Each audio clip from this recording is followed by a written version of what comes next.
संसार में जितने भी नाते हैं वो सब शरीर के नाते हैं।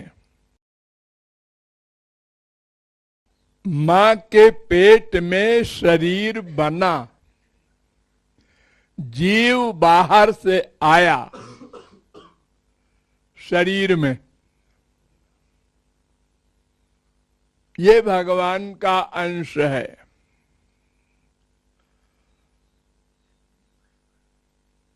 तो भगवान और गुरु ये दो पर्सनैलिटी ऐसे हैं जिनको किसी से कुछ नहीं चाहिए, यानी परिपूर्ण है।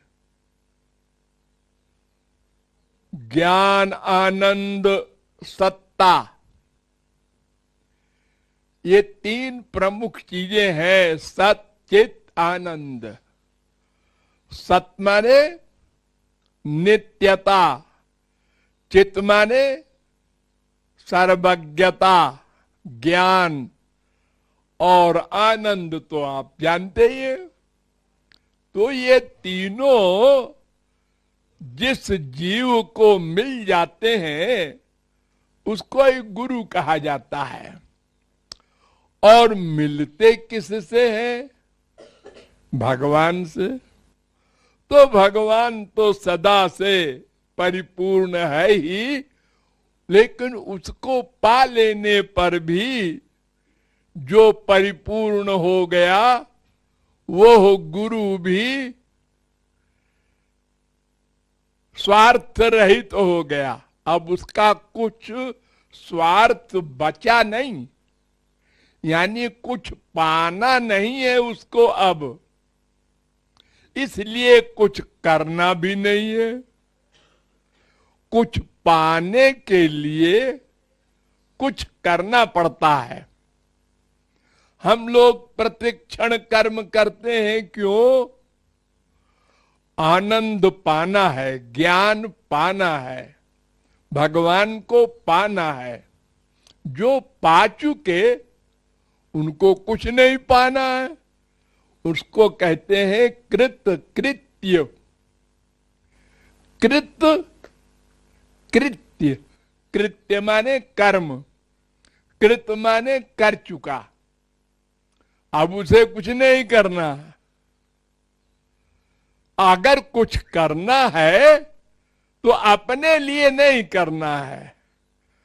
भगवान सृष्टि भी करते हैं, सबके हृदय में बैठकर हिसाब रखते हैं, अवतार लेते हैं, हमारी तरह सब व्यवहार करते हैं, लेकिन वो हमारे लिए,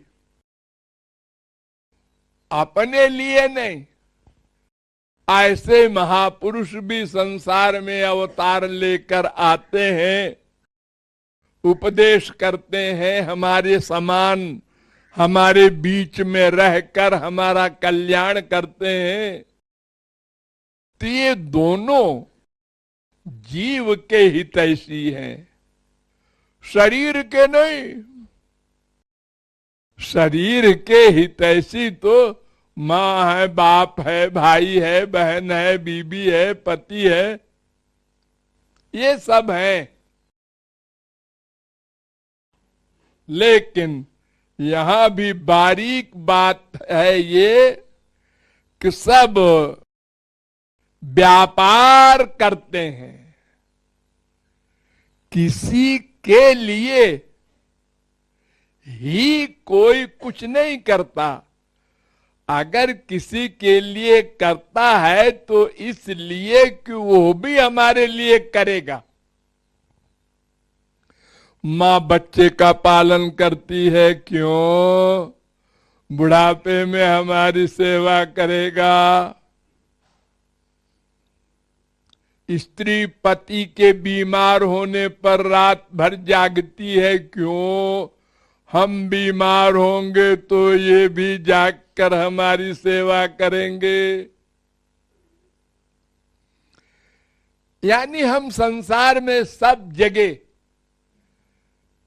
अगर किसी के लिए कुछ करते हैं तो ये सोचकर कि इससे बड़ा स्वार्थ सिद्ध होगा। अगर इससे स्वार्थ सिद्ध नहीं होना है, उसकी तरफ देखते भी नहीं। जब विद्यार्थी को टीचर से संबंध है, उसके हाथ में रिजल्ट है, पढ़ाना है क्लास में, तो सब नमस्कार करते हैं। जब परीक्षा पास कर लिया, यूनिवर्सिटी पास हो गया, तो नमस्ते भी नहीं करता कोई। फिर क्या काम है?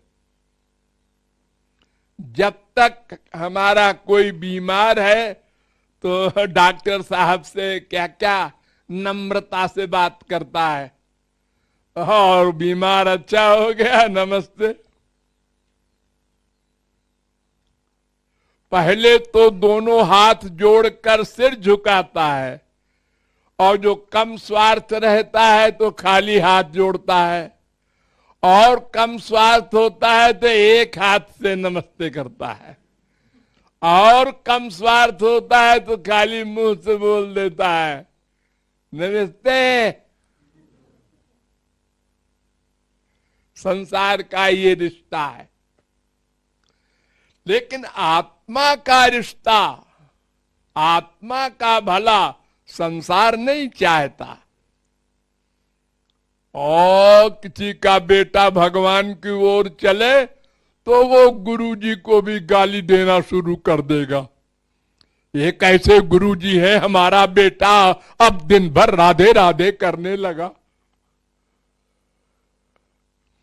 अरे 2 minute, 4 minute, 5 minute Radhe Radhe कर लो बस।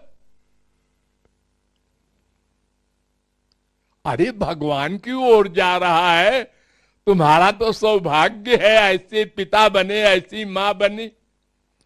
अरे भाई आपका लेक्चर ठीक है सब, लेकिन ऐसा है कि फिर हमारी सेवा कौन करेगा? है? तो हितैषी वही होगा जिसका अपना कोई स्वार्थ बाकी ना हो। तो ऐसे भगवान हैं। लेकिन भगवान तो मिलेंगे नहीं हमको। अरे यही कौन बताएगा कि तुम्हारा हितैषी भगवान है? भगवान तो आके बताएंगे नहीं। हम तो अपने संसार को ही हितैषी मानकर और सदा जीवन भर पैसा कमाओ, मकान बनाओ और यश कमाओ, खूब 420 करो, यही करेंगे बस, और मर जाएंगे एक दिन। और मरने के बाद क्या होगा? अब ये तो पता नहीं, जो होगा सो होगा। 84 लाख में घूमना पड़ेगा, ये तो किसी ने बताया नहीं। हाँ, तो सबसे बड़ा हितैषी भगवान, और भगवान से भी बड़ा हितैषी है गुरु, क्योंकि वो हमको बताएगा सबसे पहले तुम कौन हो, तुम्हारा एम क्या है, वो कैसे मिलेगा तुम्हारा उद्देश्य। ये सब तमाम हेल्प गुरु करता है। इसलिए शास्त्रों वेदों ने भी और संतों ने भी कहा है, राम ते अधिक राम कर दासा।